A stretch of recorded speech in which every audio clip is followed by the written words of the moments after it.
Olá, você está no canal O Caçador de Curiosidades. Hoje vamos falar sobre 3 edifícios, os primeiros edifícios construídos na cidade de São Paulo, lá pelo começo do século passado, em 1912. A família Guinlé, uma família muito conhecida, muito rica no Brasil, em 1912 começa a construção de um prédio em São Paulo. Vou falar rapidamente sobre a família Guinlé. Eles começaram em São Paulo, fazendo comércio, trabalhando em construção de ferrovias, na área imobiliária, e ficaram muito ricos quando conseguiram uma concessão do Estado para reformar e administrar o Porto de Santos. Ficaram bilionários, começaram a ganhar muito dinheiro no Brasil. E em 1912, a família Guinlé, que era dona do Copacabana Palace Hotel no Rio de Janeiro, do edifício do governador, o Palácio das Laranjeiras, onde mora o governador do Rio de Janeiro atualmente,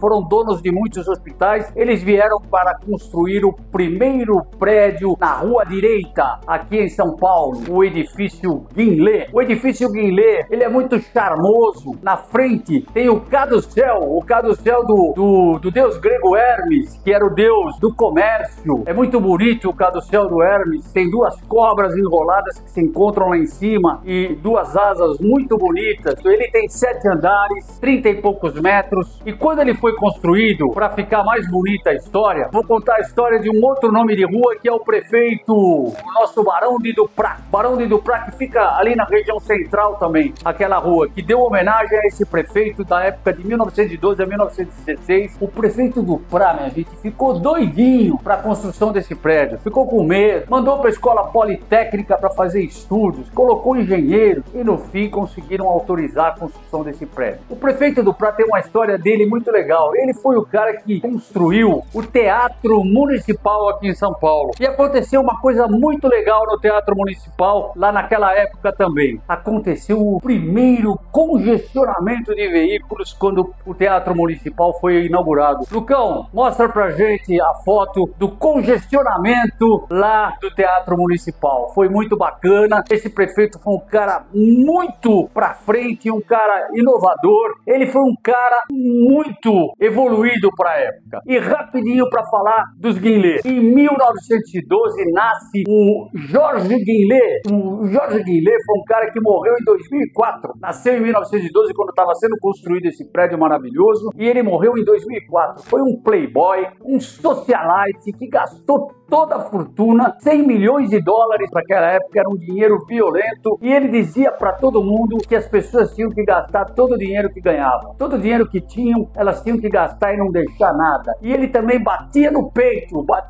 e dizia: eu nunca trabalhei, e gastou todo o dinheiro que a família ganhou. Só que teve um pequeno problema para terminar a história dos Guinlés. O Jorginho Guinlé, que foi um cara que namorou artistas famosas de Hollywood, que namorou a Mary Monroe.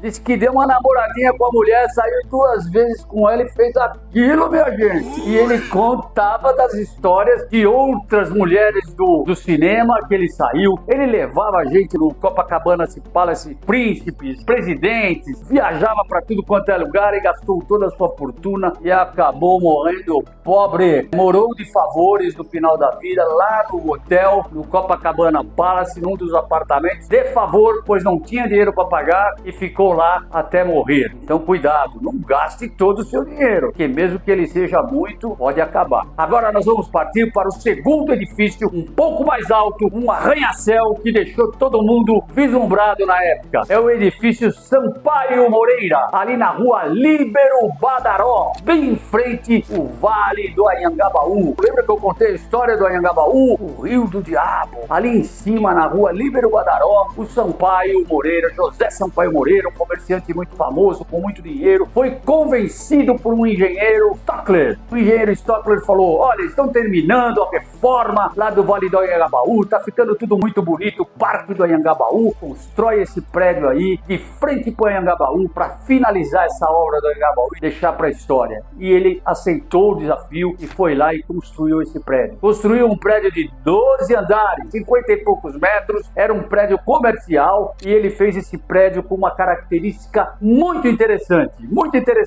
Qual foi? Ele construiu um rooftop lá em cima no prédio. Então lá em cima do prédio tinha um rooftop, um local para tomar um café, para fazer eventos, para fazer refeições, era muito bonito. E ele acabou também fazendo um pergolado do edifício Sampaio Moreira, um edifício muito bonito ali na rua Líbero Badaró. Aproveitando que nós somos pessoas curiosas, nós fazemos parte de um time de curiosos, eu vou contar para vocês quem foi Líbero Badaró. Líbero Badaró foi um jornalista da época do Dom Pedro I, por isso que temos o nome da rua Líbero Badaró. Ele foi dono de um jornal chamado Observatório Constitucional, fazia altas críticas ao Dom Pedro I, era contra tudo que o Dom Pedro I fazia, o poder moderador, ele era um liberal ferrenho, ele lutava por uma constituição mais adequada, que o imperador Dom Pedro I tinha feito uma constituição cheia de poderes para ele, e ele brigava por isso. E o que aconteceu? Ele foi morto na rua por dois caras, um alemão. Os caras à noite,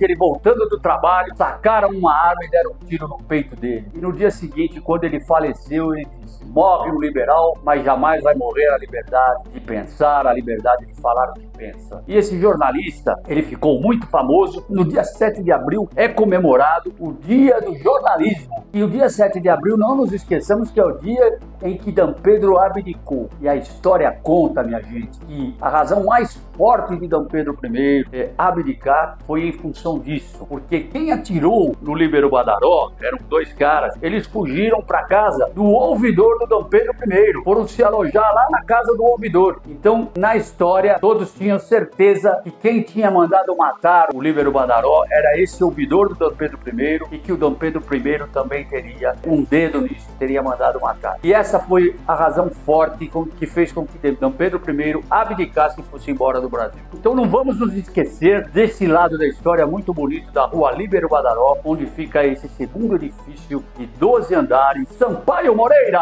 O último é uma coisa maravilhosa, gente. Vocês vão ficar encantados em ver as fotos, em conhecer a história de um edifício chamado Martinelli. Ele fica bem ali de frente à Bolsa de Valores. É um edifício enorme, gente. Acontece que um cara chamado Giuseppe Martinelli, italiano, chegou aqui como açougueiro, começou a trabalhar em construção, começou a fazer uma série de coisas e de repente partiu para o ramo de navios. Comprou vários navios, chegou com uma frota de 22 navios e durante a guerra ele fazia exportações, fazia importações e ganhava muito dinheiro, ficou milionário. E aí ele queria deixar um presente para o Brasil, um presente para São Paulo, e resolveu construir esse edifício, o Martinelli. Giuseppe era um sonhador, era um cara maluco. Ele falou: eu vou construir um prédio maravilhoso para essa cidade. E essa cidade que, de repente, em 100 anos, é uma das cidades maiores do mundo. Cidade linda, maravilhosa. E começou tudo com esses três caras. Começaram com esses prédios maravilhosos. E o Giuseppe Martinelli realmente fez um negócio grandioso. Ele começou com um prédio de 10 andares, bem em frente o Vale do Anhangabaú. Quando ele de repente resolveu subir para 20 andares, a população de São Paulo ficou assustada, porque era muito alto, era muito grande. Ele tem 3 pavimentos, ele pega uma lateral de rua enorme, mais de 100 metros, e é muito grande. Quando ele chegou a 20 andares, o pessoal ficou assustado, o edifício chegou a ser embargado, porque tinham medo, inclusive começou a haver vazamento de água, tinha muita mina de água, ali tinha o rio Anhangabaú, conforme eu falei agora há pouco, e o pessoal começou a ficar com medo que o edifício fosse desabar. Mas aí ele conseguiu com a prefeitura autorização e continuou. Aí ele foi para 25 andares e a população começou a aplaudir, começou a achar muito bonito o edifício, porque era tudo importado, era muito dinheiro que esse cara colocou no edifício, muito dinheiro, tudo importado. Ele tinha uma cor meio cor-de-rosa, era uma coisa espetacular para a época. Só que aí ele foi além, ele falou: eu vou construir uma casa para mim nos últimos 5 andares, eu vou chegar nesse prédio com 30 andares. Ele levou esse prédio para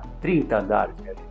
E nos últimos 5 andares, ele construiu uma mansão maravilhosa. Imaginem que naquela época, os barões do café estavam construindo suas mansões na Avenida Paulista. E ele lá de cima, naquele prédio de 30 andares, ele construiu 5 andares e tinha até um elevador só para esses 5 andares. É lógico que tinha o elevador do prédio, mas tinha um elevador só para esses 5 andares da residência dele, que chamava Princesa. Era tudo importado, mármore caríssimo, tudo caríssimo. Ele gastou todo o dinheiro que ele tinha nesse prédio. Impressionante. E aí o que aconteceu? Ele construiu os últimos 5 andares, uma residência que dava para ver São Paulo inteiro, 360 graus de visão, era um lugar maravilhoso. É uma coisa linda. Mas uma coisa legal que a gente tem que contar é que esse prédio foi construído de 1925 a 1929. E em 1932 nós tivemos a Revolução Constitucionalista. A revolução em que Getúlio atacou São Paulo com suas tropas federais. E aí São Paulo tinha medo que nós fôssemos ser atacados por aviões de Getúlio e eles utilizaram o Martinelli com suas armas de defesa e colocaram armas lá no terraço, lá em cima, para defender o povo de São Paulo. Só para terminar, minha gente. Em 1932, logo em seguida, ele ficou muito mal de grana e acabou vendendo esse prédio para uma empresa da Itália. E acontece que essa empresa da Itália ficou com esse prédio, só que em 45 navios afundaram navios brasileiros na Segunda Guerra Mundial. E depois da guerra, como a Itália, o Japão e a Alemanha formavam aquela tríplice aliança lá, o que aconteceu? A Itália teve que pagar uma multa para o Brasil e esse prédio foi retomado para o Brasil em função dessa multa e ficou para o Estado brasileiro. Então foi isso. Esse foi o edifício Martinelli. Espero que vocês tenham gostado. E aqui eu vou pedir mais uma vez, deixe o seu like, se inscreva no canal,